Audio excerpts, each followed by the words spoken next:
Welcome back, true crime devotees. We're continuing our journey into the darkest corners of the podcast world, and we've got an even more extensive lineup of spine-chilling and mind-bending true crime podcasts.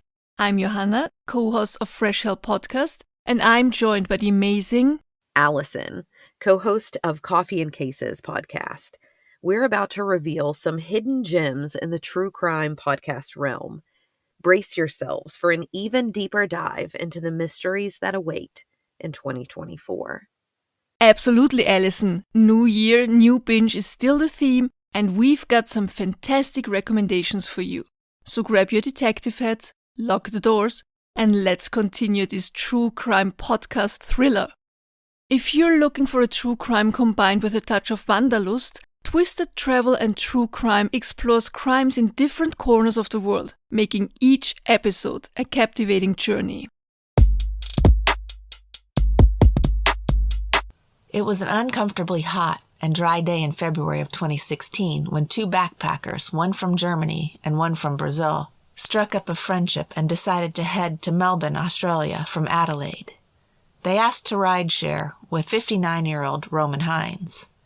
Little did they know, they had accepted a lift from a man who was planning a vile and terrifying attack. You're listening to Twisted Travel and True Crime, and I'm your host, Sandy. Let's hit the road. Australia has been a country that people aspire to travel to. The appeal of the golden beaches, the surf culture, and the never-ending sunshine make it attractive to young backpackers in particular. As one of the most diverse countries in the world with over 10,000 gorgeous beaches, the incredible beauty of the outback, hundreds of tropical islands, vibrant cities, friendly people, and of course we can't forget the strange and wonderful creatures that can't be found anywhere else in the world.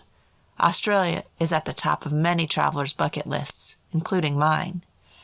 Lena Rebente, a pretty petite blonde from Germany, was 23 years old when she decided she would visit the country. She was in her gap year. Gap years can look different for everyone, but for those of us who didn't have one or don't know what they are, it's essentially a full year or even a semester of learning experiences. Usually it's taken after high school and before taking a job or post-secondary education. Many people consider it to be an opportunity to immerse themselves in another culture or to challenge their comfort zones. It also gives them time to consider what they really want to do with their lives. Lena decided backpacking to Australia was what she wanted to do. As part of her preparation, she and her friends watched a backpacker horror film called Wolf Creek. If you haven't seen it, it's about 3 backpackers who find themselves taken captive and then hunted by a psychopath who chases them through several mining sites south of Wolf Creek in Australia. Lena laughed the movie off, thinking it was a work of pure fiction, although it was loosely based on true crime, including the murders of backpackers by serial killer Ivan Milat in the 1990s and Bradley Murdoch in 2001. Little did she know how close her real-life story would come to the plot of the movie. Lena's backpacking plans brought her to Adelaide. It was in this coastal city that she would meet a fellow backpacker named Beatrice. Beatrice, a Brazilian beauty with long dark hair and eyes, contrasted beautifully with Lena's fair skin and blonde hair. Beatrice was in Australia because she had met a young man online. She'd spent a week with him before deciding to take some short trips to see the sights. The girls were both young and adventurous, but it was also their first time traveling alone, and because they were new to Australia, they decided to pair up. They had the same destination in mind, the Great Ocean Road. This stretch of road is 150 miles long. It's one of the most beautiful scenic roads in the world. The girls would get to see rugged cliffs, beautiful rock formations, and stunning beaches along the way. The first part of their trip would take them to Melbourne. It was an 8-hour ride from Adelaide. Neither of the girls had much money, so they thought the best thing they could do was try to find a ride with someone else. They used an app called Gumtree. I believe it's a lot like Craigslist in the States. You can buy and sell things, look for jobs, and in Lena and Beatrice's case, rideshare or carpool. Beatrice posted an ad reading, "Hey, I'm a 23-year-old Brazilian looking for someone to travel from Adelaide to Melbourne from the 9th to the 11th. I'm flexible. I can change my plans a bit. Just let me know if you're interested. Cheers. She had only 2 responses to her ad. One she felt very comfortable with, but unfortunately those plans fell through because the gentleman's car broke down the night before they were planning to leave. The second response she received was from a man named Roman. She decided to call him, even though she felt like he was impatient. When she wouldn't respond to him quickly, he would send her messages like, "Just reply, tell me if you want to go or not," and words along the lines of, "Don't be rude." Her options had been limited, and because she was traveling with Lena, she decided to call Roman and catch that ride after all. The following Tuesday, the 3 of them would meet to begin the road trip. When the girls first laid eyes on Roman Hines, they were surprised because he was older than they expected. He was 59 and sported a handlebar mustache. The girls both had passing thoughts that, if they had been alone, they probably wouldn't have taken a ride with a tall, older man. What the girls didn't know was that they were now inside the car of a man who had no good intentions when it came to the girls. Blissfully unaware of what was going on inside Roman's head, the girls rode along happily. Beatrice took a short video of the 3 of them driving together. She has a huge smile on her face, the windows are open, and the fresh sea breeze is blowing in their faces. She's in the passenger seat next to Roman, and Lena is sitting in the back seat with their bags. Roman told the girls a little bit about the history of Australia, the landscapes that they passed, but mostly he was quiet. He'd stop occasionally for the girls to get out and take pictures. In one video, Beatrice is taking a selfie, turning herself in a circle so her audience can see the beauty surrounding her. In the background, Roman's truck comes into view and then just as quickly moves off the screen. He worked to make them feel comfortable with him, and in all honesty they were. That is until 2 hours into the trip, when he unexpectedly drove off the main road into an area called Salt Creek. Salt Creek is a remote fishing destination that is part of the Coorong National Park. He tells the girls that most of the year that part of the beach they are driving on was underwater and they were lucky to be able to see it. He reassured them by saying it was a beautiful area and suggested they should camp there for the night. Once again, the girls are feeling a bit strange about the circumstances they are in, but they also want to enjoy the sights. Taking the advice of a local seemed like an opportunity they shouldn't miss, they rationalized. Roman got out of the truck and began pulling out camping equipment. The girls had a brief discussion about whether Roman was an okay guy. Beatrice reassured Lena, saying that she thought he was weird but that everything was okay. Roman set up a tent for himself and one for the girls. The campsite was in a bit of a depression where the beach ends and the sand dunes began. The dunes were fairly small near the beach, but tall enough that if you walked behind one, someone wouldn't see you from the other side. They raised and lowered across the landscape like waves. There were bushes and scrub plants growing on the dunes varying in height from a foot to large enough to hide a car, but they were sporadic. The isolated campsite was sandwiched between sand dunes and brush on one side and a large extended beach leading to the water on the other. Once the tents and pop-up table were set up, Roman takes out a bit of a meal and some wine. Beatrice begins cooking some pasta. Lena is tired, so she decides to take a nap in the back of Roman's truck, while Beatrice decides to catch some sun. She puts on her bathing suit and begins to relax. After a while, Roman tells her that he has seen some kangaroo prints, and there must be some nearby. He asks Beatrice if she wants to come with him to look for them. Beatrice, not wanting to miss an opportunity, trustingly agrees, and they begin to walk further back from the beach into the undulating dunes. They searched, but they didn't see any kangaroos. Beatrice was becoming bored, so she told Roman she wanted to head back to camp. She turned to leave when he grabbed her and pushed her to the ground. She was so surprised by that attack that at first she thought he was joking. She turned towards him and said, "Don't do that. That's not funny." But that's when she realized he was going to hurt her. He climbed on her back and put his arm around her neck. Then he pulled out a knife, stabbing it into the sand near her head. Out came some ropes he had concealed from her, and he began making movements toward tying her up. In an act of defiance, she grabbed the ropes and threw them away from her. He punched her in the face and told her that if she made it hard for him, he'd break her arm. He then grabbed her, pushing her face into the ground and placing himself over her, preventing her from getting up. He tied her hands together behind her back, and once he had total dominance over her, he cut her bathing suit off. He punched her and spit in her face, then began kissing and licking her face and her body. Beatrice was terrified and began thinking she might be murdered. She asked Roman if he was going to kill her, but he didn't answer. At that point, he shoved her bikini bottoms into her mouth in an attempt to keep her quiet. She spit them out and tried to reason with him, but that made him even more angry. He punched her over and over. Beatrice was forced to imagine what it would be like to die there. She pictured her mother having to see her dead body. She realized it was unlikely she'd survive or even be found. She pushed these negative thoughts aside and chose to think about what she had to do to get out of the situation. She thought she'd try to manipulate him by getting him closer to camp and closer to Lena. She asked him why it had to be this way, telling him that if he wanted to do something with her, all he had to do was ask. Things would be nicer if they could just go to one of the tents. They could relax together. It didn't have to be so rough.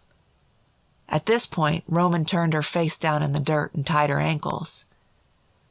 He lifted her up so she could walk with small steps, but she couldn't run. He began walking her slowly back towards their campsite through the dunes. When the tents came into sight, Roman began having second thoughts, and he started to turn Beatrice away from the tents. She knew she only had one chance, so she screamed at the top of her lungs for Lena, hoping her screams would wake the sleeping girl up.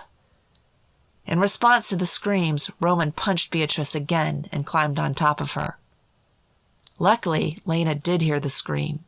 She heard the terror in Beatrice's voice and jumped out of the car. She walked around the front of the vehicle listening for a second scream, but heard nothing. It had been a miracle that she heard the sound of Beatrice's scream over the sound of the wind and waves in the first place, but now she had to figure out where Beatrice was. As she wandered in the direction she thought the sound had come from, she saw Roman leaning over Beatrice's naked body. She was shocked by what she saw, and her first emotion was anger. She yelled at him, shouting, "Let her go! Let her go!" She couldn't believe what her eyes were telling her. Lena grew more angry and wondered how the hell Roman could do this to Beatrice. Lena kept yelling at Roman, telling him to get off of Beatrice. He turned to face Lena. He tried to explain himself and said disgustingly, "I just wanted to try her." Then he began to chase Lena. Lena ran as quickly as she could back towards the truck. Beatrice was screaming after her, telling her to run and be careful because she thought Roman had an axe. He was holding something with a handle as he chased Lena. Lena ran for her phone in the truck. She wanted to call the police. As she opened the door, Roman caught up to her. She told him all she wanted was her bag. He yelled back at her, "Yeah, get your fucking bag." As she turned away from him to reach inside, he hit her on the top of the head with a hammer as hard as he could. Lena thought she was going to die. It hurt so badly. She wasn't sure what she'd been hit with because she couldn't see for a few seconds after that first blow. She felt wobbly on her feet, but she knew she had to run. Roman chased her, hitting her again and again and again. She ran as fast as she could, feeling dazed and dizzy, stumbling. He would hit her 4 more times in the head, but she never gave up. She kept running. She was small, but fast. At 6'6" and 61 years old, Roman was having a hard time catching her on his feet, so he retreated to his vehicle with the intention of driving her down. I'm sorry I have to leave you on a bit of a cliffhanger there, but I would love for you to come and listen to the rest of this episode on Twisted Travel and True Crime. It's called The Salt Creek Attack, Roman Hines, Lena Rabente, and Beatrice. Please come check it out and check the rest of Twisted Travel and True Crime social media on Facebook, Instagram, and TikTok. Thanks for listening. Excuse Me, That's Illegal is a true crime comedy podcast that brings a lighthearted touch to some of the most outrageous and illegal acts. It's the perfect blend of humor and crime. Hey there, potential new listeners. I'm Leroy, host of the hit true crime podcast, Excuse Me, That's Illegal, where I cover only the pettiest of criminals. I'm dropping new episodes every 10 days, and you can find Excuse Me, That's Illegal anywhere you get your favorite podcasts. I would love to have you come join me. That is enough self-promotion over here.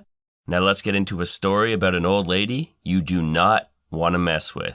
And we are headed over to Rochester for this one, baby. Rochester is the third most populous city in the state of New York, beaten only by New York City and Buffalo. Some notable people born in Rochester include a couple of old dogs in Robert Forster and John Lithgow. Great actors. So not too shabby as far as that goes.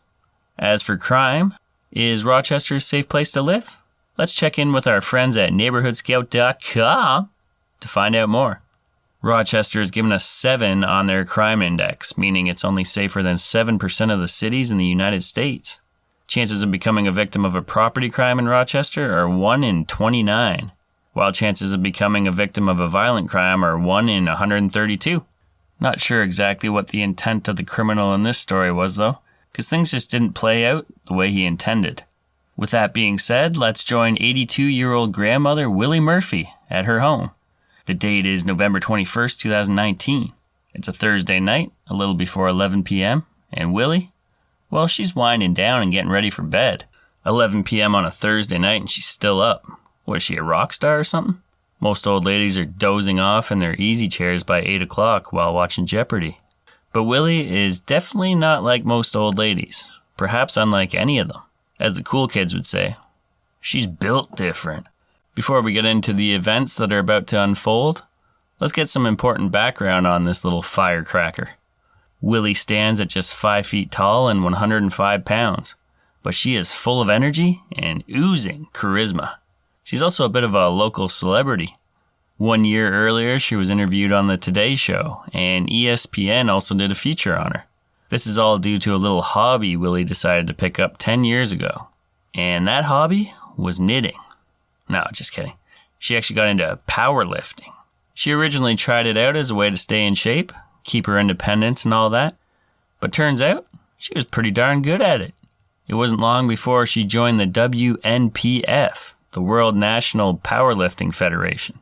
And she was smashing state records in her age bracket. As you can imagine, there ain't too many seniors who powerlift. They're mostly lifting pills and prescriptions from their many doctor's visits. Getting up out of that lazy boy and working the remote is likely how I'm going to exercise if I ever hit 80. Here's what WNPF Vice President Ron Diamisis, something like that, whatever. Here's what he had to say about Willie. Quote, I've had other seniors competing in their low 70s or middle 70s, but Willie's my first 80 year and older. And as far as her personality, there's no one that can beat Willie. End quote. They actually had to create an 80 and older bracket specifically for Willie. Let's hear what she has to say about all this. Weightlifting Willie quote, everybody's not able to power lift. A lot of older people, they're into swimming, yoga, tai chi, various other things. But I guess I'm just unusual because I'm into natural powerlifting. End quote. Willie's old school. She doesn't have a trainer or any of that shit. She doesn't really diet. She's not down in protein shakes and bars and calorie counting. She still enjoys pizza and the occasional rum with cranberry juice. Delicious. She works out at her local YMCA gym a few days a week. She figured things out by just kind of watching the men lifting weights, and she picked up pointers here and there. Let's get another weightlifting Willie quote about how she got started. I was surprised that people were thinking that it was strange of me to be in the gym with mostly men at that particular time, but I kept getting stronger and stronger. And I don't wear any belts, I don't use chalk, and I don't use the ammonia like other people when they compete in a competition. It just happened, I guess. I'm just one of those things that nature has taken good care of me. End quote. I'm not going to pretend I know much about weightlifting, but Willie is impressive. Sure, she's the only one participating at meets in her category right now. But I mean, at 82, she can do one-handed push-ups and she can deadlift 225 pounds repeatedly. Like a boss. Like I said, she's only 105 pounds. So I'd say that's pretty great. In 2014, Willie was named WNPF Powerlifter of the Year, a very prestigious honor. She also held a government job for 40 years. She was a social worker, and now she volunteers at her local health center, helping elderly people, probably most of them younger than her, do basic exercises. Willie's an extremely accomplished woman, a good person, and tough as they come. Okay, I think we've got a pretty good handle on old Willie here, and what she's all about. So let's get back to her home on that cold November night, just before 11 p.m. As she gets ready for bed, Willie hears some thumping at her front door. She walks over and hollers, "Who is it?" to the person on the other side. She ain't no fool. She's not opening the door this time of night till she gets some details. There's a man yelling for her to let him in. He claims he's been shot and he needs an ambulance. Willie runs over to the telephone and dials 911, and it's at this moment she hears another loud bang. Oh, hell no. The man busted down her door, and now it's just old Willie face to face with this strange man in her home. And guess what? He hasn't been shot. It was all a ruse. That's when the pruny powerlifter springs into action. She grabs a small table close by and You know what? Let's hear how it all went down according to Willie in her animated retelling of events in an interview with ABC 13 News. Weightlifting Willie, quote, "I'm alone and I'm old, but guess what? I am tough," she says as she flexes her muscles. "And you want to know what happened? He picked the wrong house to break into. I took that table and I got to working on him. And guess what? The table broke and it had middle legs. And I'm jugging him and jugging him and jugging him. And when he's down, I'm jumping on him. Ah, ah, ah. And the telephone is still on for 911. And I'm running into the kitchen, and there's a bottle of baby shampoo on the table. I grab the shampoo, and guess what? He's still on the ground, and I'm pouring it all on his face. The whole thing. And he's trying to get up, and he's pulling, and I got the broom. And now he's pulling the broom. And I'm hitting him with the broom. I'm hitting him. And guess what? He wants to get the heck out of there. And I'm trying to help him get out of the house. But he's too heavy. I can't move him. He's dead weight. And at that time, the police arrive on my porch. End quote. I love Willie. She's hilarious. As she's describing the scene, she's wearing a red bandana, do-rag kind of thing, and a World National Powerlifting Federation muscle shirt. And I gotta say, she looks great for 82. She has a lot of baggage under her eyes, which is to be expected. But other than that, smooth skin. Very toned, muscular biceps. Not an ounce of flab on those bad boys. No bingo wings on her, as I like to call them. You know, that flabby skin hanging below the arms? Yep, her body's holding up real nice. Sorry, I didn't mean to sound like a pervert there. But it's the truth. And she's very sharp, still got her wits about her. There was a lot going on in her retelling of events there. Imagine this man. We never find out his name, but he's 29 years old, and he busts into this 82-year-old woman's home. She's only 5 feet tall, a little over 100 pounds, soaking wet. She's probably in a robe with curlers in her hair. He's likely thinking, damn, I couldn't have picked an easier victim if I tried. And boy, was he wrong. She beat the brakes off him. It sounded like a wrestling match. He's getting smashed with tables, chairs, jabbed with brooms, baby shampoo smeared in his eyes. She's jumping on him. Oh man, I'd buy that fight on pay-per-view in a heartbeat. I'd pay $50 right now. For sure. I like how at the end of it, she was even trying to help the guy out, feeling sorry for him. Get him the heck out of there before the police showed up. Thankfully, police were pretty cool about the whole situation once they arrived. They said the man was extremely intoxicated and had no clue what was going on. I don't doubt the man was inebriated, but it makes you wonder how much of his cluelessness was due to the booze and how much was due to the absolute beatdown Willie just unleashed upon him. I'm not sure what the man's intentions were, but Willie, being the caring soul she is, asked police not to press charges. She also made sure that the guy received proper medical treatment. She knew she messed him up pretty good. After the intruder was taken to the hospital, police stuck around for a while, hanging out on Willie's front porch. Partly to make sure she was okay, but also so they could take selfies with her. After all, she's a local legend. So there you have it, a happy ending. The intruder learned a hard lesson. Strange that he didn't get arrested, but I suppose the humiliation of getting roughed up by an 82-year-old, 105-pound granny was punishment enough. At least he didn't have to go to jail. And Willie didn't seem rattled by the situation at all. If anything, she just has another cool story to tell her pals over at the YMCA. All right, that'll do it for the tale of the bodybuilding badass Willie Murphy. I hope you enjoyed it, even half as much as I did. A Nefarious Nightmare lives up to its name. It's a deep dive into the darkest realms of crime, focusing awareness mainly on lesser-known crimes and crimes against those who are especially vulnerable. It will leave you questioning the very nature of humanity. Hi everyone, my name is Courtney and I am one half of a true crime podcast called A Nefarious Nightmare. My co-host is also my best friend, Amanda Cronin. I've known her for over 10 years now, and we decided one day to start a podcast, and here we are. To explain, our podcast considers victims and survivors bees, because bees are strong, resilient, yet vulnerable. And, as we all know, the world can't survive and thrive without bees. We all know this, right? I hope so. Typically, we like to dive into the psychology behind the crime and delve deep into things such as narcissism and sociopathy. Amanda and I are versed in statistics behind sexual assault based off of my background in working with lawyers to prevent sex abuse in child-serving organizations. The majority of our episodes discuss sexual abuse or sexual assault. In a lot of our episodes, you hear straight from the survivor themselves. Every now and then, we will delve into a case that is a little more well-known, either because it's relevant to the movement in some way or just that it piqued our interest, such as the case that we bring you today, about Tamla Horsford. Here's a small preview of that episode titled Tequila and a Prayer. What really happened to Tamla Horsford?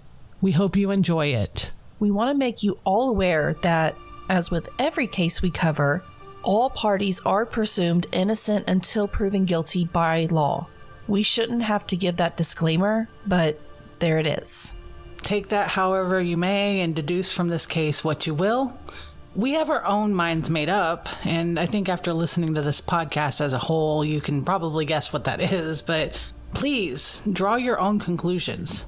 Always keep the victim and their family in your mind when doing so. Forsyth County, Georgia has a major history of extreme racism, starting around 1912. In 1910, there were just over 10,000 white and 1,000 black people residing in Forsyth County.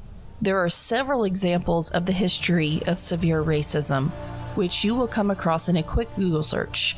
But one major example is that on September 9th, 1912, a white 18-year-old girl named May Crow was found brutally raped and murdered in a wooded area. The only item that was found by police was a small pocket mirror nearby, and it was assumed to have belonged to a 16-year-old boy by the name of Ernest Knox.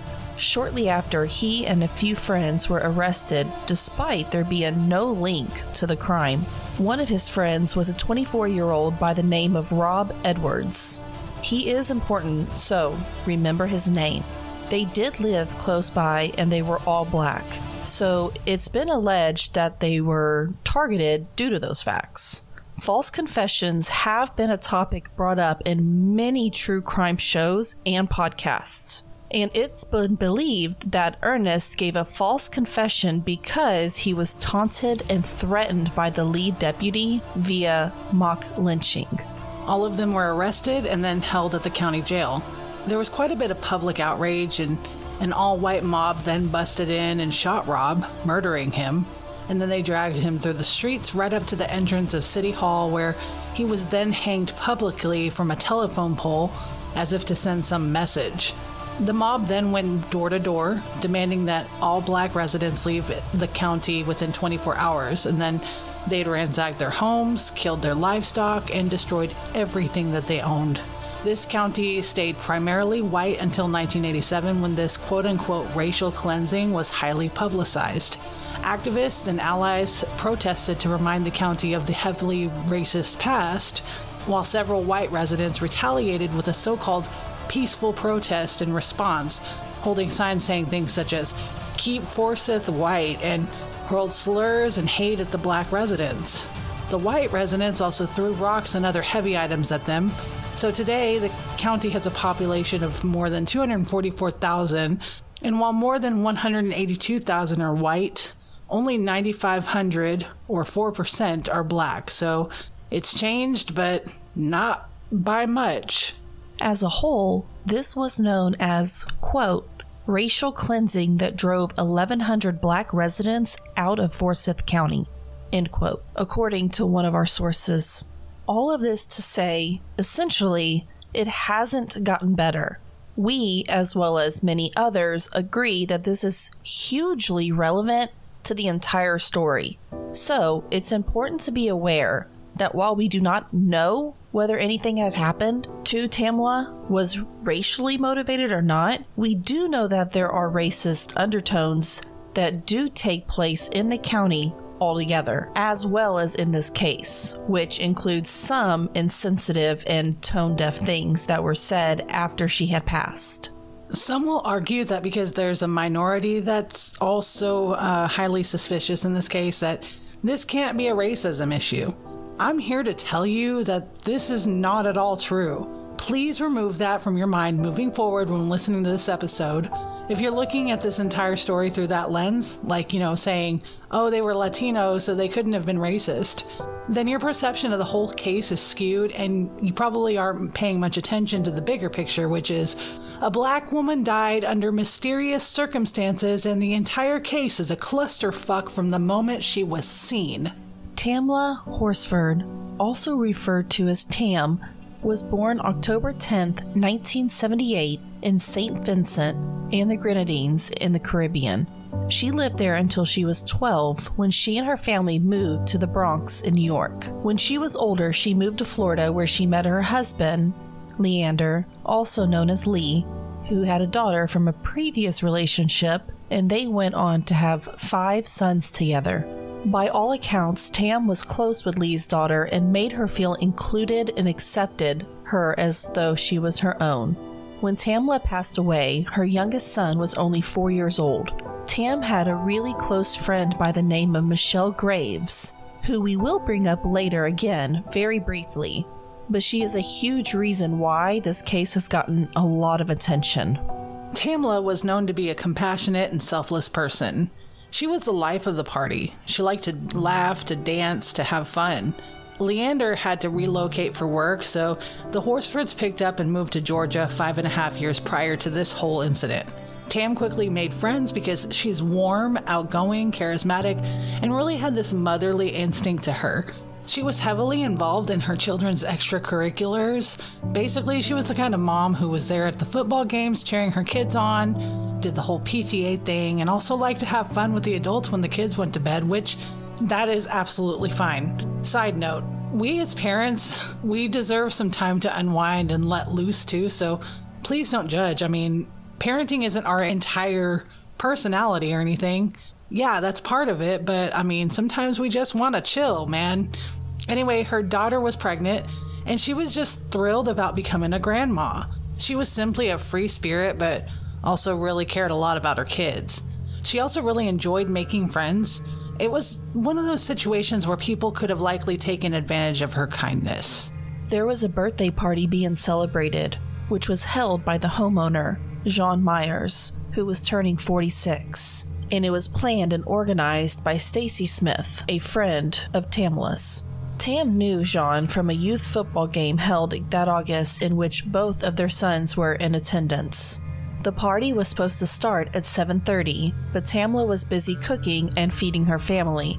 Prior to even coming to the sleepover, Tam opened up to her husband Lee and said she didn't feel right about going, but didn't want to be rude or inconsiderate. So she went anyways, arriving closer to 9 p.m. This was in Cumming, Georgia, which is located in the center of Forsyth County, about 39 miles northeast from downtown Atlanta, which is one reason we brought up the horrific background on Forsyth in the beginning. Now, it is important to bring up here that Jean was also dating a pretrial probation officer by the name of Jose Barrera, who worked for the Forsyth County Sheriff's Department. Now, keep this in mind because this does come to play later, but also it's mighty weird that just about every case we cover, and which the result wasn't true justice, has had some heavy link to law enforcement. You know, the good old boys club, if you will. Imagine that. But anyway, Tam hung out with either Stacy or Jean the week previous for another event, so Tam felt comfortable enough and came to the birthday sleepover. They didn't allow men to be there, but, you know, men ended up sticking around, as you're gonna find out. Tam showed up at this party in this super adorable white onesie with gray paw prints all over it. She had showed up with a big, nice bottle of tequila as a gift for Jean. It's been said that Jean did not appreciate this, which I get it. If you don't drink tequila, you don't drink tequila, do you? But the way she accepted her gift wasn't with a thank you or really any kindness. It was more as if someone removed a dirty diaper and gave it to her. She was extremely stuck up about it and said something to the effect of, quote, "I don't drink tequila, I don't like this, and even you drink it." Stuff like that. All right, if you haven't watched that show on Netflix called The Watcher, I'm about to give a slight spoiler alert, so you might want to skip ahead about 10 seconds. But to give it an example of how Jean accepted the tequila, you know, Jennifer Coolidge's character Karen gave the exact same vibe I'm imagining when her two neighbors ended up showing up with a pie and some brownies in the last episode. I'd imagine that Jean acted the same way. So after this not so nice exchange, there were points where they all had fun, ate gumbo, watched the LSU game, and also played Cards Against Humanity. At one point, Jose and another man at this quote-unquote no boys allowed adult white woman sleepover did come through for a bite to eat some of the party food and maybe catch glimpses of the game. It was brought up that Jose kept mentioning things like, ugh, women, as if he was a chauvinist. I don't know exactly how relevant to the case that might be, but maybe it is. All right, sorry guys, another side note. I do remember listening to a podcast back in 2020 where they were pointing out the picture of all of the ladies together, and it was noted that she absolutely was the light in that darkness. You know, when you're in a room full of stuck-up Neiman Marcus customers judging you because you aren't wearing Chanel, but everyone else outside of Neiman Marcus wants to hang out with you because you're fucking awesome and hilarious and beautiful. Sorry, I had a flashback, but it was quite like this. Everyone else seemed, you know, robotic and Stepford wife-like, you know, basic, as if they were tolerating more than having a good time. And I mean, I don't know if that's true, but I definitely saw it and agreed and absolutely sympathized with Tam in that moment. Yes. Tam seemed to have felt a little left out from what we can see. What's even shittier is that people cracked a few jokes, such as saying that she was a female Bob Marley because she's from the Caribbean, but she stayed connected with Bridget, whom is... You can find the rest of this episode in Season 3, Episode 14 of A Nefarious Nightmare. If you've gained some insight or really just enjoyed this episode, we have over 120 episodes for you to binge. That's 6 full seasons of content for your new year, new binge. You can find A Nefarious Nightmare anywhere you listen to this podcast. Thank you so much for featuring us on your platform. And like we tell everybody listening, be vigilant. For when you mess with the bees, you get the hive. New episodes every Tuesday at midnight Central. For those who enjoy a classic mystery with a side of investigative prowess, The Trail Went Cold is a must-listen. It's like being transported into a detective's office, with each episode dedicated to solving unsolved cases. Hello everyone, this is Robin Warder, host of the true crime podcast, The Trail Went Cold. In case you've never heard of my show, we release weekly episodes which each cover a different cold case or unsolved mystery. It's incredible to think that at the time of this recording, The Trail Went Cold is only a few months shy of its 8-year anniversary as a podcast, and during that time period, we have released over 350 episodes and over 30 minisodes. Even though we focus exclusively on unsolved cases, We always love it when some of them actually achieve a resolution, and to our delight, quite a few cold cases we have featured on a podcast have wound up being solved these past 8 years. In fact, we recently completed our 4th special update episode, which chronicled all the cases we covered, which either wound up being solved or had major developments in 2023. And of course, when we originally started The Trail Went Cold, we never envisioned that there would be so many updates to our featured cases that we'd wind up having enough material for a total of 4 update episodes. But the way things have been going these past few years, I'm sure we'll still have many more to come. Anyway, for this special collaboration episode, I'm going to talk about one of our most unusual updates, which also happened to be connected to one of the more unique missing persons cases we've ever covered. Like many true crime podcasts, The Trail Went Cold sometimes receives requests from the loved ones of missing and murdered victims to cover their stories on our show. Over 3 years ago, I received one of these requests from a woman named Mindy Wilson, but what stood out is that she wanted us to cover the unsolved disappearance of her grandmother, who went missing all the way back in 1945. The victim in question was Mary Jane Van Gilder, who was 34 years old when she was last confirmed to be alive, and even though Mindy had not yet been born and never got to meet her grandmother, she still wanted to find out what happened to her. And what made this situation even more unique is that Mindy actually put me in touch with a law enforcement officer, Detective Adam Turner of the Shelby Police Department, who was actively investigating this case even though it was 75 years old.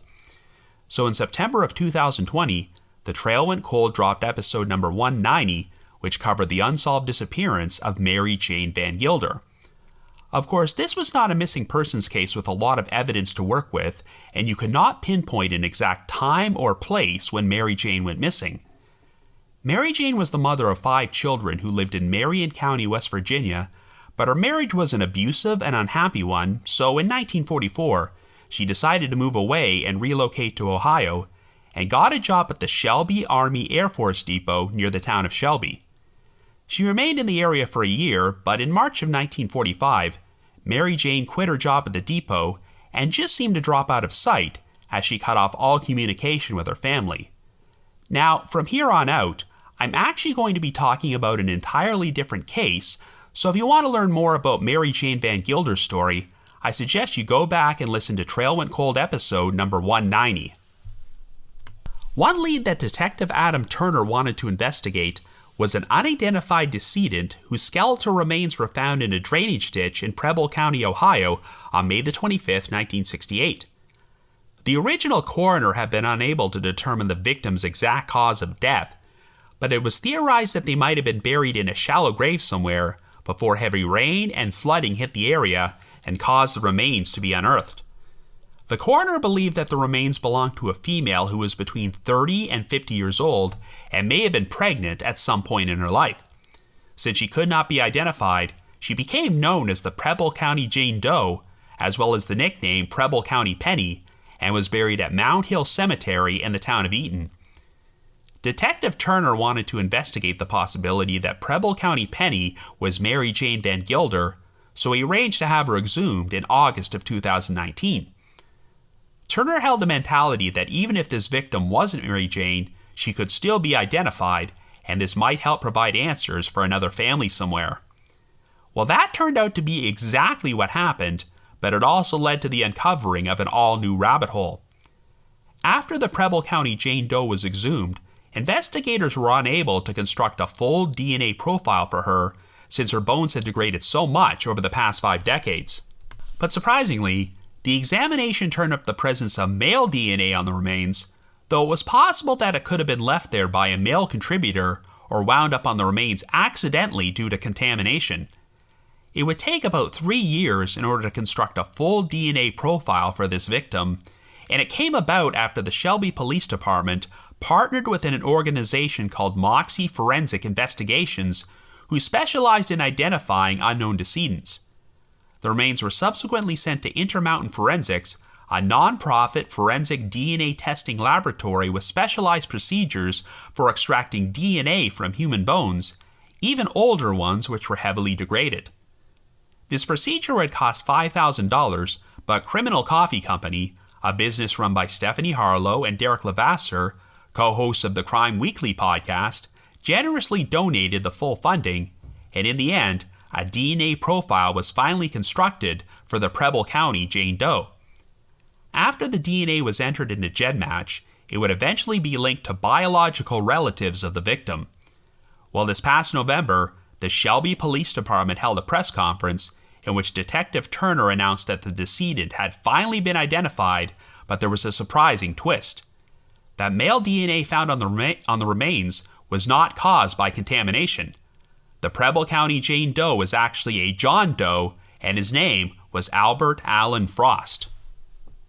Yes, it sounds like the original coroner mistakenly believed that Albert was female because he had a much smaller stature than usual for a male.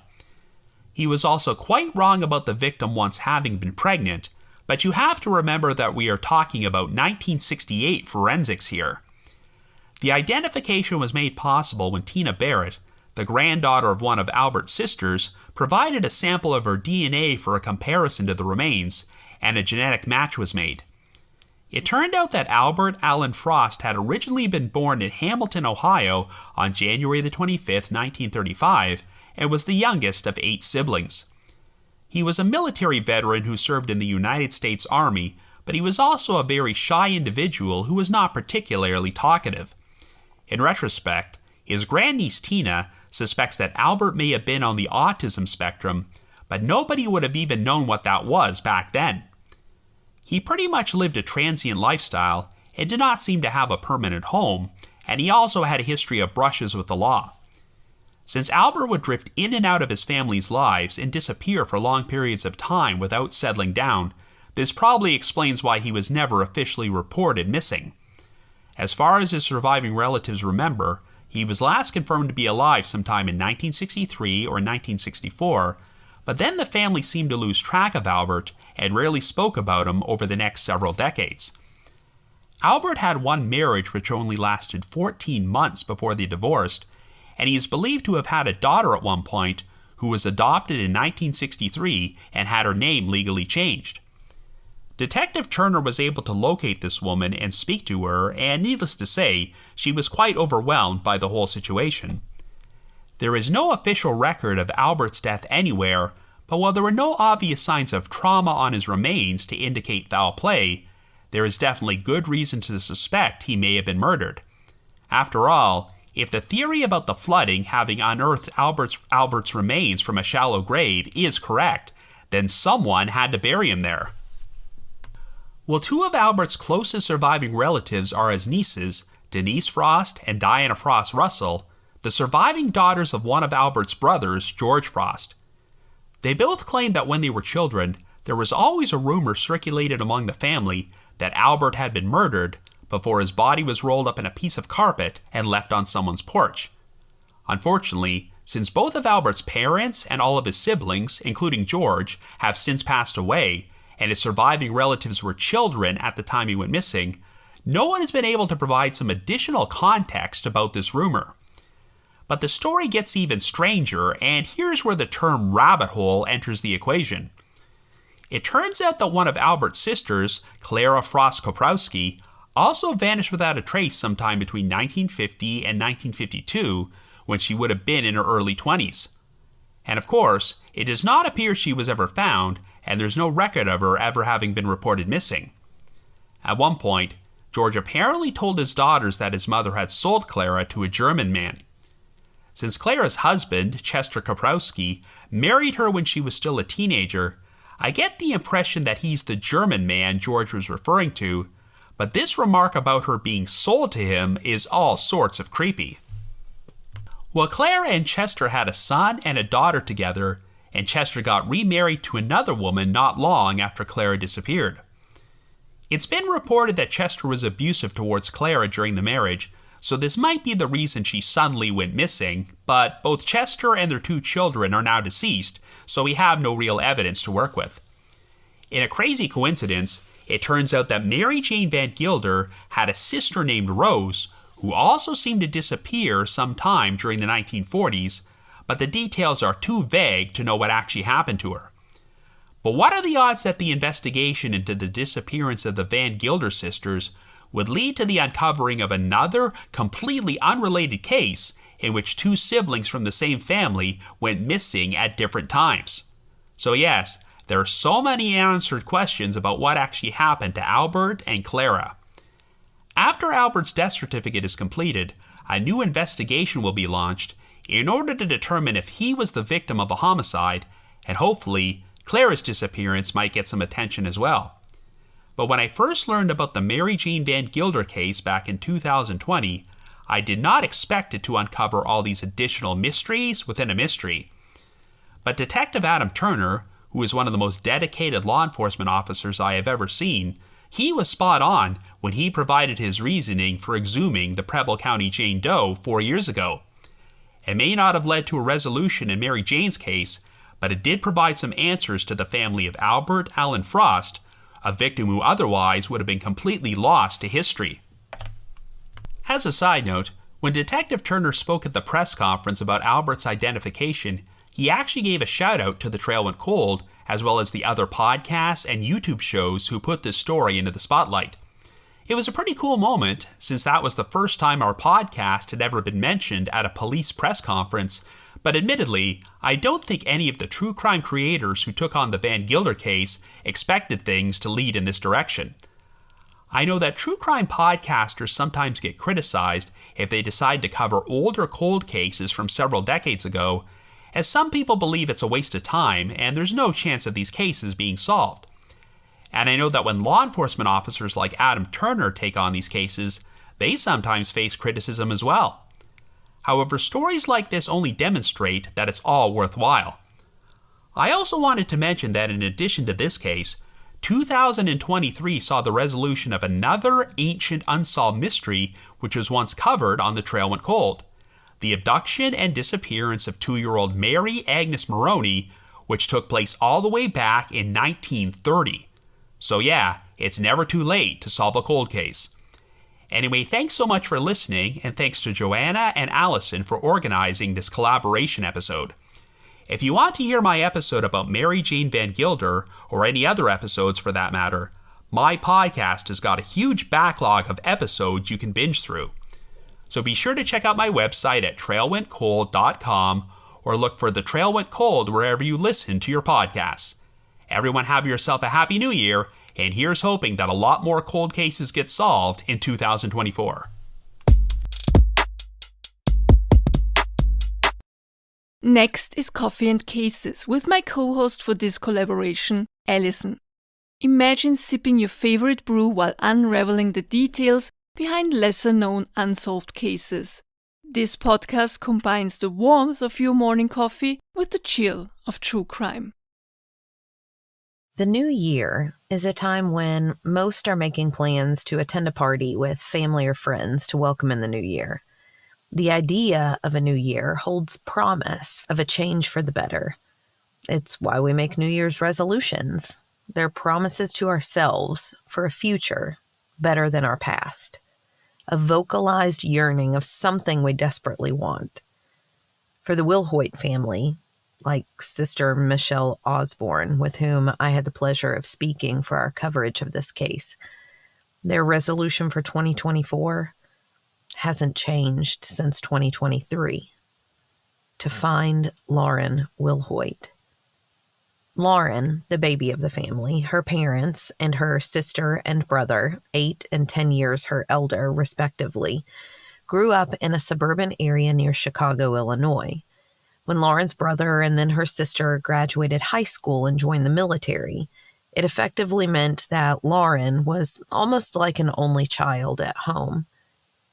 In high school, Lauren was introduced to marijuana and later to heroin. That introduction effectively started a battle with addiction that Lauren would face her whole life. Now, we make it a point on our show to emphasize that factors like addiction, mental health, homelessness, and other factors have no bearing on the value of human life. Much of the time, though, unfortunately, it's those cases that don't get the same coverage as others, leaving families feeling often like they're fighting for answers and justice alone. The picture I'd like to paint instead is what Michelle envisions when she thinks of her favorite memory of her sister Lauren. Here's Michelle. Probably my favorite would be when we were all little. My brother played in football, like the town's football team. I was a cheerleader, and she wanted to do everything that like my brother and I did. And my mom ended up sewing her like her own little cheerleading costume. I think she's probably like 3 or 4, Cute. Like barely talk, barely walk, cute little chubby cheeked girl. But she was like our little mascot, our little cheerleading mascot. And and that's basically how she was her whole life, like goofy, adorable person. A few years after high school, Lauren and her boyfriend Mike moved to Melrose Park, an incorporated area also known as Layton Park, a neighboring town to where she grew up, right outside of Cook County in Illinois. While living on her own, though, she continued to struggle with addiction, having stretches of sobriety dotted with periods where her addiction won out. Despite her personal battles, she stayed in contact with her family, who were always trying to be a cheerleader for her in the same way that she was for others. In early January 2023, Lauren's boyfriend had called Michelle to check if anyone in the family had heard from Lauren in the last several days. No one had, which was unusual since, as I said a moment ago, Lauren was in contact with her sister fairly regularly and spoke with her parents about once a week, if not more often. From this point of the phone call from her boyfriend, the search for Lauren began. Part of the problem her family faced in their search stems from the lack of straightforward answers, no matter what questions they asked. Where was Lauren last seen? When was she last seen? To illustrate, even in my research, some reports stated that Lauren was last seen leaving her home on December 29th, 2022. Other reports state that Lauren was last seen leaving a hotel on Manheim Road on December 31st. It is believed that she may have been heading to Franklin Park, Illinois, again, a neighboring town, but we can't be sure on that detail either. Her family, further, don't even know whether Lauren would have left of her own accord, whether there was an accident, or whether she met with foul play. Still further, her family can't answer to a motive for either her leaving or for foul play. While most families in the cases we cover have some idea, some gut feeling of what may have happened to their loved one, even that aspect of Lauren's disappearance remains a huge question mark. I asked Michelle, since there wasn't one theory that made more sense to her than any other, if there were at least a theory that she believes could be ruled out. But even that was something she didn't feel comfortable doing. What have been the tips or the rumors that you've learned over the course of this last year? I mean, not really. Anything. I mean, it can, what we have heard or what we think is, it could be anywhere from, with her being a heroin addict, she OD'd the 29th. And then who knows, was she with people and they were too scared, so they hid her body somewhere? Or is she running from a drug dealer? Is she, right. Did she end up getting trafficked? No idea. Wow. Are there any, rumors or theories that you feel like could be ruled out at least? I mean, if there are all these different possibilities, are there any that you think, okay, that is not like Lauren? No. Okay. No, yeah. Unfortunately not. Because, I don't know. Right. And I have no feeling one way or another, is she out there? Is she not? I don't know. Whatever happened to Lauren right before New Year's in 2022 could literally have been anything. While I don't feel comfortable suggesting one theory over another, I can provide the few details we do have. Here's what we know from Lauren's final days. We know that Lauren spoke to Michelle on December 28th, and that she didn't mention anything particularly troubling to her sister. Lauren's boyfriend, Mike, said that he spoke with Lauren a day or two later. Unfortunately, some of Mike's recollection of dates and times has been a little fuzzy, so it's been hard to nail down specifics. Michelle learned from him, though, that Lauren was supposed to be staying at a nearby hotel for New Year's. Despite telling Michelle that he had called the hotel in order to reach Lauren, unfortunately, when he spoke with Michelle, Mike could no longer remember the name of that hotel. The family spent weeks searching that tip to try to figure out what may have happened to Lauren. Then, in February 2023, Michelle remembered that Lauren had sent her an email asking her to be a recovery person to her iCloud in case anything ever happened. Now Michelle could gain information. Hope elevated. Would this lead to answers? When Michelle looked, however, there was really only one thing that she saw that gave her any information: a photo. That photo was a selfie taken in front of a local hotel, and it was time-stamped on December 31st. So we know that Lauren was still alive on the 31st, the date of the photo. It also seemed very likely that the hotel Mike remembered Lauren staying in was the hotel in front of which her last photo was taken. According to Michelle, Lauren's boyfriend informed her that Lauren had left their shared home with a plan to go to the hotel to stay there for several days. Given that the last photo on Lauren's phone was taken in front of a hotel, they now knew one more piece to the puzzle: where Lauren had been. Maybe the hotel would have video footage that could lead to more answers. Again, hope rose. And again, it quickly disappeared. Sadly, that particular hotel only kept its video surveillance footage for 5 days before writing over it. That short time frame seems crazy to me, but Michelle told me the following about the neighborhood itself. There's kind of, I guess, like growing up, it wasn't so bad. But it's always been known for like the late night bars and strip clubs and things like that. Chicago O'Hare Airport is right there as well. So just like cheaper hotels, motels, things like that. And I feel like over the years, it's probably gotten a little worse. Mm-hmm. But like, I wouldn't be scared to walk around there by myself type place. Yeah. Now, had she been there long? I think her and her boyfriend lived at that place for like a year or two. Okay.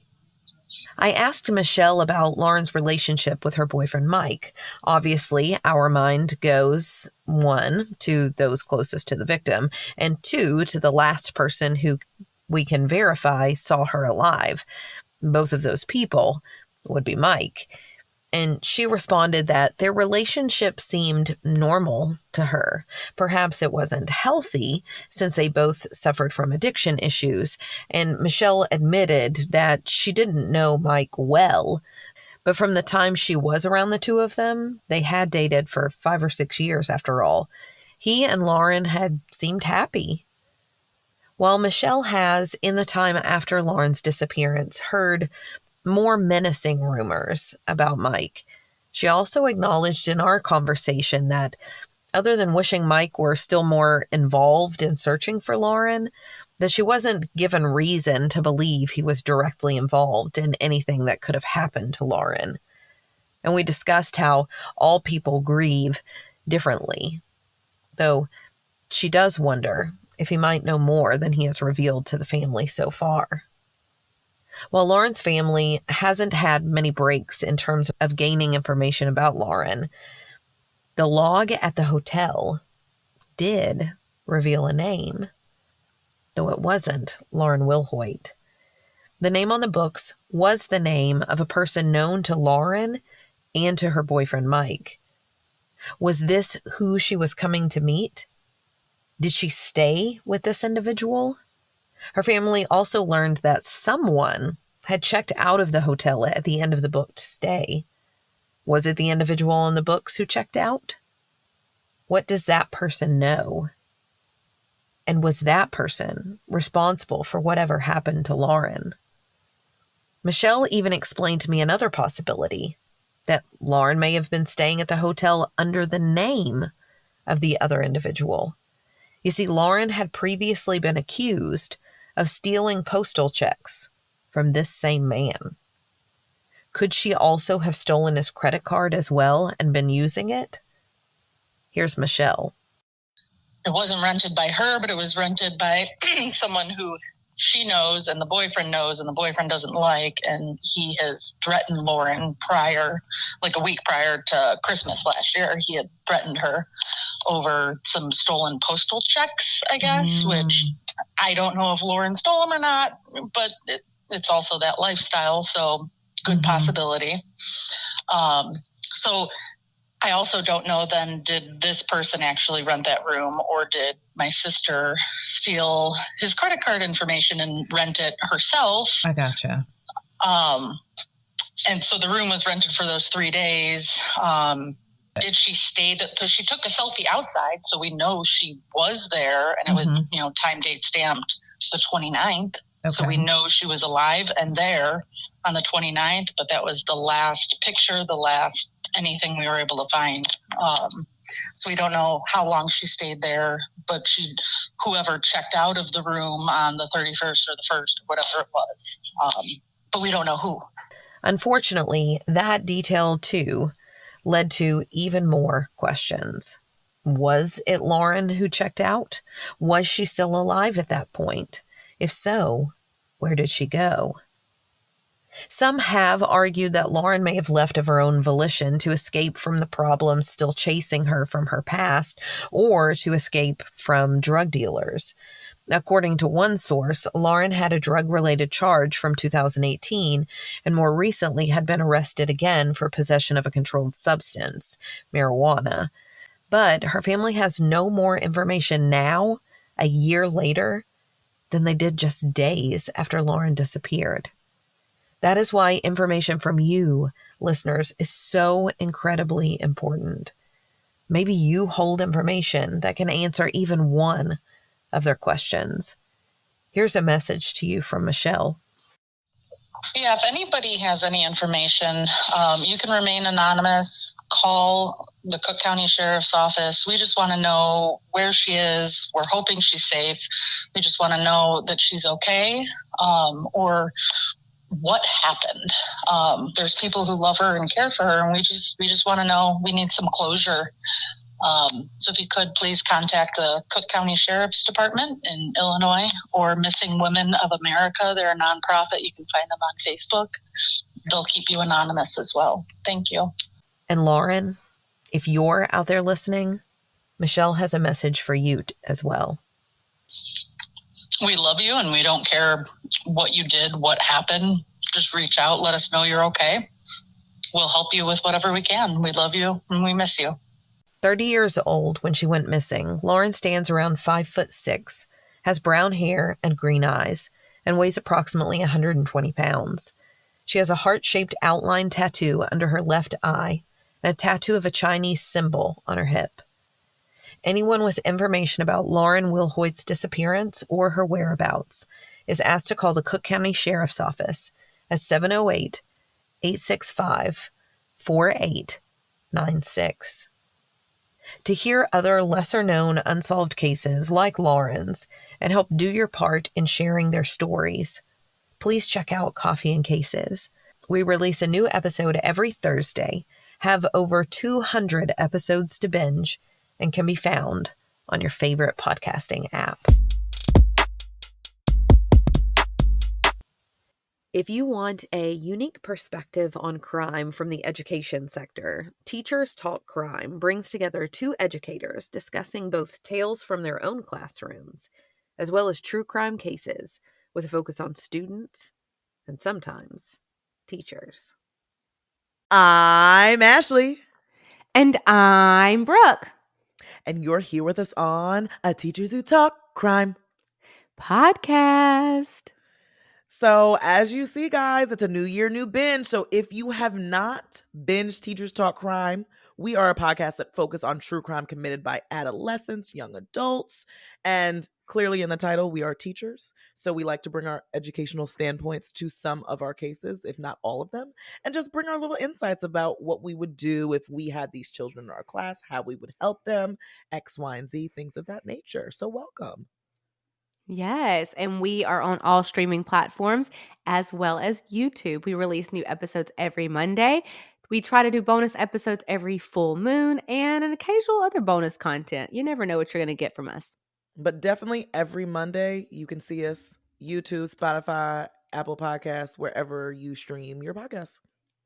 So sit down, shut up. The murder is about to begin. Ahora. The case of Isaac Grimes is a chilling story of manipulation, betrayal, and tragic consequences that rocked Palmer High School in Colorado Springs, Colorado. Isaac Grimes was once a shy and introverted teenager. He found an unlikely friendship with a charismatic and popular senior, Simon Sue. This instant connection led Grimes into a group Sue ran called the OARA, Operations and Reconnaissance Agents, which is seemingly a place of camaraderie and acceptance for Grimes, who had once struggled to fit in amongst his peers. However, behind the facade of friendship lay a darker reality no one saw coming. Simon Sue, the seemingly cool leader, had a sinister agenda. He manipulated Grimes and other members of the group, employing threats, exposure to violence, and a sense of a belonging to coerce them into criminal activities. The group began with petty crimes such as robbery, but escalated into something far more sinister no one saw coming. The horrifying climax of what this group was capable of came on January 3rd, 2001, when the new year had just rang in. It was then that the bodies of Carl and Joanna Dutcher, Tony Dutcher's grandparents, were discovered in their home. Tony Dutcher, their grandson, had once been Isaac Grimes' best friend their freshman year. He too was found murdered in a nearby fort on a hill up from the home. The investigation initially struggled with leads until Grimes was implicated through witness accounts and eventually confessed to his involvement both to his mom and police. Grimes revealed a twisted scenario where he and another member of the group, John Matheny, were ordered by Simon Sue to commit the murders.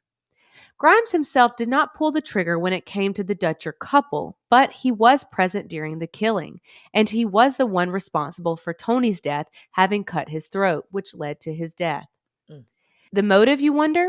Well, it was all a sick and twisted loyalty test to secure Grimes' position within the group.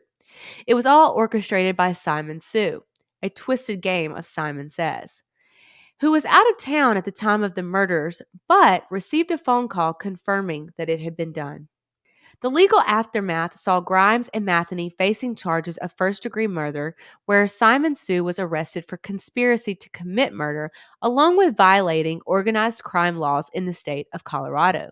While Grimes confessed and cooperated with the authorities, Simon Sue attempted to downplay his role, claiming innocence and denying all allegations of brainwashing or cult-like behavior. The trial was contentious, with the defense painting a picture of Grimes being manipulated and brainwashed under Sue's control, while the prosecution argued that he had made conscious choices and acted alone and was complicit in the crimes. Grimes received 60 years in prison, while Simon Sue was given 53. The judge recognized Grimes' cooperation and reduced his sentence to 50 years, but remained steadfast that Grimes did not warrant unlimited mercy given the gravity of his actions. The aftermath of the tragedy extended beyond the courtroom to Jennifer, Tony's mother, who publicly forgave Grimes for his actions, believing he was manipulated and was in fact brainwashed. But she too faced her own struggles dealing with Tony's death, which included imprisonment after a fatal collision left someone dead.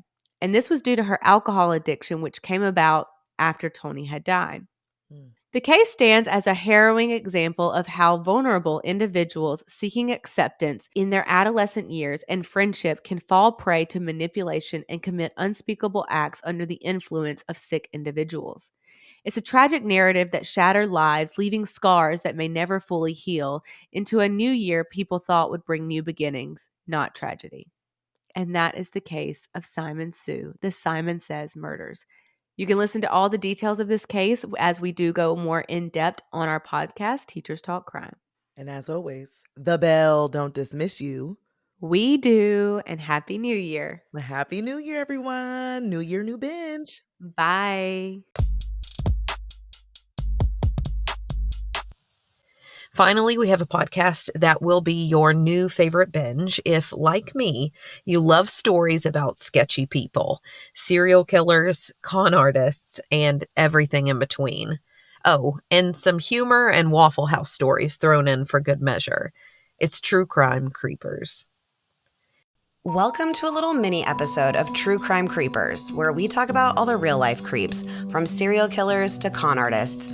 I'm Kristen, the true crime fanatic who loves to tell these stories. And I'm Mogab, the true crime newbie who hasn't heard any of them. We hope you'll check out True Crime Creepers. We drop new episodes every Thursday, everywhere you get your podcasts. That being said, that's kind of the mindset that was around at the time when this whole McDonald's thing happened. So most of us have probably heard the story of the woman who was awarded millions of dollars after suing McDonald's for the coffee being too hot after it spilled in her lap. Just at me next time, okay? I feel like I'm just getting scolded, you know? At the MoGab. Oh, and did I mention she was like holding the cup in between her legs while she was driving? Just another dum-dum filing a frivolous lawsuit, trying to get rich quick off her own stupidity. Yeah, I mean, that's where I'm at right now, so prove me wrong. This woman became the laughingstock of the entire country, but it was way more insidious than even that. I mean, it struck fear in the country, this idea that these people were just out there being stupid, suing whoever they could, and then being rewarded for that. It really scared people. Yes, I can confirm. Yeah, headlines would run about suing people for the most ridiculous thing. It really gave people this idea that it was this huge problem, that they were going to be the downfall of our whole system. They're costing businesses millions of dollars, and that's going to trickle down to the consumer as a result.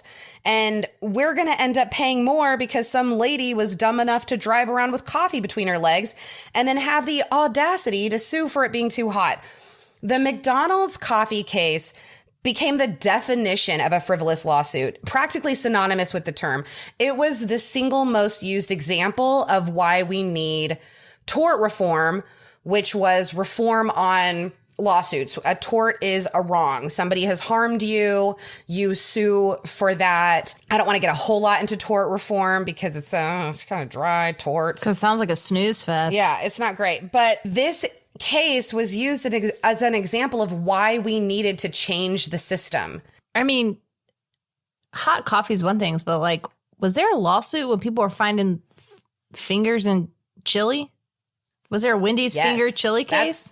Sure is. Oh, okay. That's totally different, though, because if somebody actually did find a finger in Wendy's chili, I think everybody would say, yeah, you have the right to sue. The issue with that case was nobody believed that this woman actually found the finger, which then leads to a whole other issue of where this finger come from. That's also a whole nother story. Okay, I want that to be the next mini-sode. And then for the third mini-sode, I'll tell you about Siz's tooth in the grits at the Waffle House. No. Okay, so what are the facts? What actually happened with this case? Well, hold on to your leggings. I'm bringing that back. I will tell you. I'm actually wearing joggers. Hold on to your joggers. Stella Liebeck was 79 years old when this whole thing went down. Aww. I know. She'd been working full-time in a department store until about a week before. And on this day, she was riding with her grandson, Chris, in his 1989 Ford Probe to take her son to the airport. On the way home from the airport, Chris decided to stop by a McDonald's drive-thru to get breakfast. And with breakfast, Stella also got a coffee with cream and sugar. They got all the items, and then Chris pulled into a parking spot in the McDonald's parking lot so that Stella could add the cream and sugar into her coffee. It was widely spread that she spilled the coffee while she was driving. She's driving, she has the coffee stuck between her legs, and it spills and she sues. That was the common story. But in actuality, they were in a parked car when this happened. This super awesome Ford Probe, I'm sure, had many wonderful features, but cup holders were not amongst them. And not only did it have cup holders, did it not have cup holders, the dashboard was slanted. So she did put the coffee between her knees to take the lid off to put the cream and sugar in. I believe I had heard this before, but I wasn't able to fact check it before this minisode. I believe that at the time, the McDonald's lids didn't even have that little flappy thing that they have now. Mm-hmm. So she had to take off the entire lid to put her cream and sugar in. That does seem like an enhancement in later years. Yes. Yeah. And as she did, the coffee just flipped back and dumped all into her lap, completely saturating the cotton sweatsuit that she was wearing. Stella started screaming. Chris jumped out of the car to help, but the coffee had already seared her skin. He took her to the emergency room, but the wait there was hours long, so they tried a different hospital. It was about 45 minutes since the incident before doctors were able to look at Stella, and they saw that she had 16% of her body was burned, and 6% of that were third-degree burns, covering her groin, thighs, genitalia, and butt. Why is it that hot? She was in cotton. Yes. And unfortunately, I have seen the pictures and they are, I mean, it's terrible. Third-degree burns extend through every layer of skin, like almost down to the tissue they can. And she had them in the worst places. Anyone that has had third-degree burns can attest. It is a brutal injury. I couldn't imagine being burned that badly. Didn't you get them on your arms or your chest or something? Yeah, I had them on my arm. Yeah, I still have the scars from when I landed on a stove. Doctors initially thought that Stella wouldn't even survive these burns. She almost died. From coffee? From how hot this coffee was. How is that possible? They had to take skin from her outer thigh and graft it onto her inner thigh, permanently disfiguring her. I saw these pictures in the documentary Hot Coffee, and they show the pictures, so watch it at your own risk because it's horrifying. She could not get out of bed for a full 3 days. She spent 7 days in the hospital. Doctors wanted to keep her longer, but Stella knew that she couldn't even afford the medical bills she'd already racked up. So she went home, where she spent another 3 weeks recovering. Oh my God. Her daughter had to take off work to stay with her and take care of her.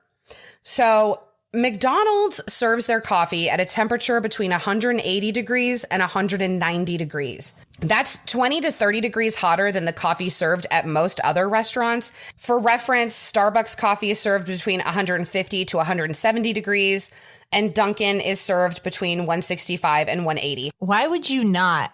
The audacity for you to rattle off Starbucks and Dunkin' and not even give me the Waffle House coffee, which burned me for years. You better look that up right now and tell me. I spilt coffee on me once a day at the Waffle. Oh, God. But I mean, it would be like, ooh, on your hand. But I mean, it wasn't leaving any marks. Always hot, always fresh. 208 degrees is the temperature that our Ninja coffee maker brews coffee at. That's unsafe. Yeah. It has to be really, really hot to brew. Oh, but it's served. It does not have to be that hot to serve. Got it. Do you think the employee would know if I called the Waffle House? Oh, my God. No, but you need to anyways. Regardless, we all know coffee is hot. Coffee has to be brewed at extremely hot temperatures to get the flavors out of the coffee. But here's the thing. No one drinks it when it's that hot. People either have to sit there and wait forever for it to cool down, or they have to add milk or whatever to cool it off. That's what I do. Studies were done that show that people actually prefer to drink their coffee between 135 degrees and 162 degrees, which shows that coffee does not have to be served at or near brewing temperatures. Ugh. I think drinking hot stuff is gross. You can come at me all you want, but I'm just not a hot drinks gal. And that opinion is not of the majority. This is America. We are coffee drinkers here, Mogab. So show some respect. All right. I'll try. Also, McDonald's knew their coffee was too hot. In the 10 years before this incident with Stella, they'd had more than 700 people scalded by coffee burns and make complaints against them. Oh my God. But they had never lowered the temperature of the coffee. Why not? Right. So another myth about this whole case is that Stella, this happened to her and she just saw dollar signs in her eyes and she just sued the crap out of McDonald's. But she just wanted them to cover her medical bills, which were about $10,000. She couldn't afford them. She'd had to have skin grafts. She'd stayed in the hospital for 7 days. And this is America. Like, she had a lot of medical bills. Yeah. And that's all that they wanted. They wanted McDonald's, like, their insurance to cover the medical bills that Stella's insurance wouldn't cover. She was on Medicaid. And like maybe nugs for life or like French fries. You know, like, could she get some coupons, perhaps? McDonald's wouldn't even give her nugs for a year, okay? Oh. Her daughter, Judy, and her husband, Chuck, wrote a letter to McDonald's. They told them that machine must be too hot. They wanted them to just look at this machine and just fix it if it was broken, because they didn't think that it was possible that McDonald's policy was to keep coffee so hot that it could cause you to need skin grafts that it could literally from the kill burns. Yeah.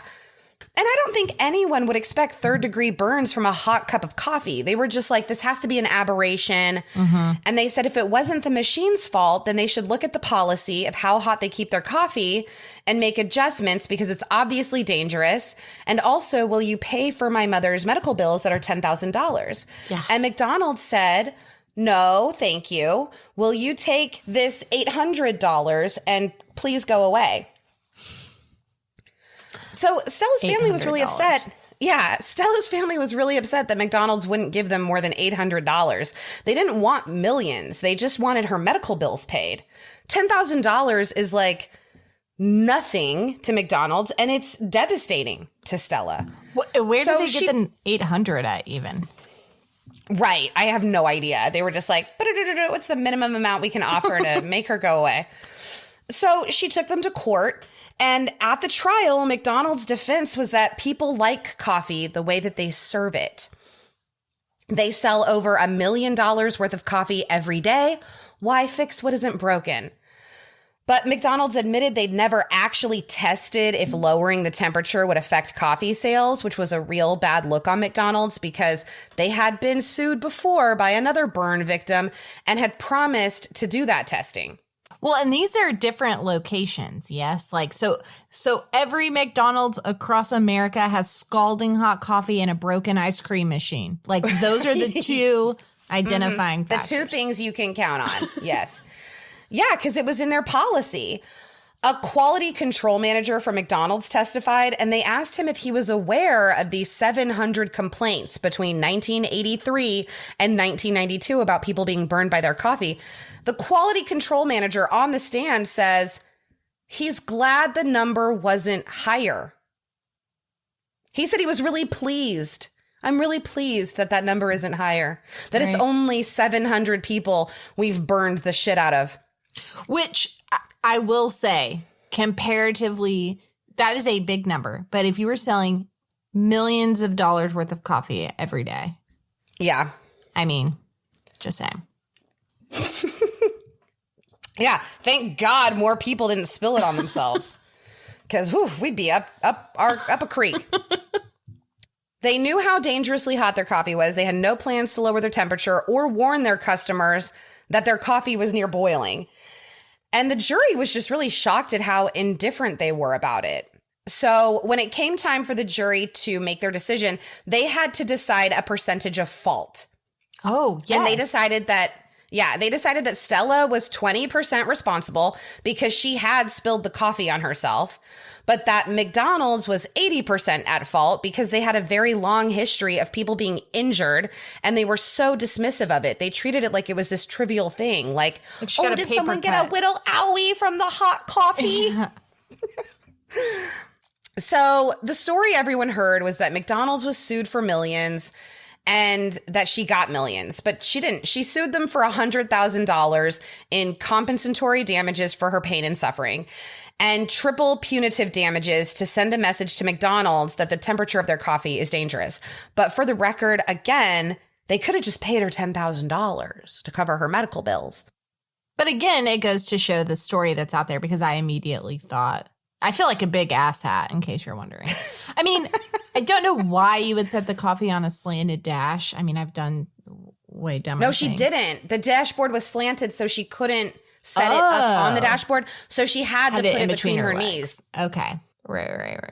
She wasn't just like being an idiot asshole like she was really portrayed to be. And then she spent the rest of her life just being a target of people hating her and being vilified as this person who sued McDonald's. She's this sweet little old lady. Plus, not to mention, she's 79 years old. So her skin is a lot thinner.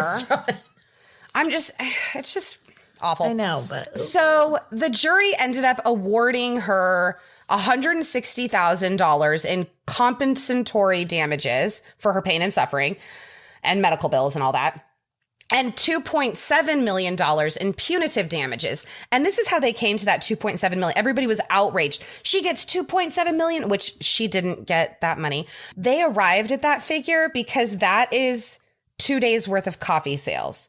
They figured McDonald's should be penalized 2 days of coffee sales.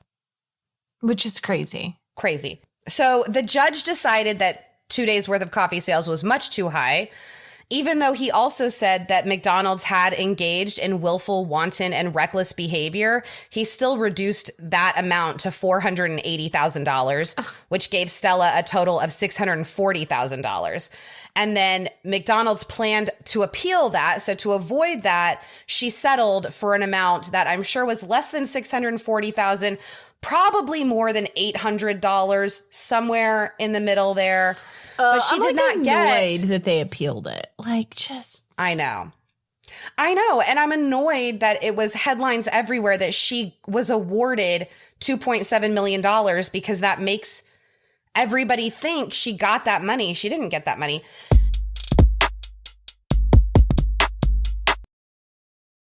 And there you have it, listeners. Another fantastic list to kick off your new year, new binge listening. Thanks for tuning in, and be sure to follow all of the podcasts you enjoyed so you'll never miss a new episode. Absolutely. Remember to follow them on social media as well.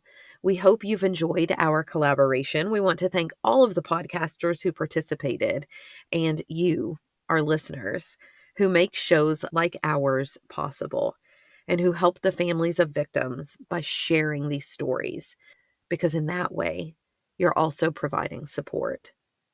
Johanna and I hope that you've found several new podcasts to enjoy in 2024. Until next year, happy binging.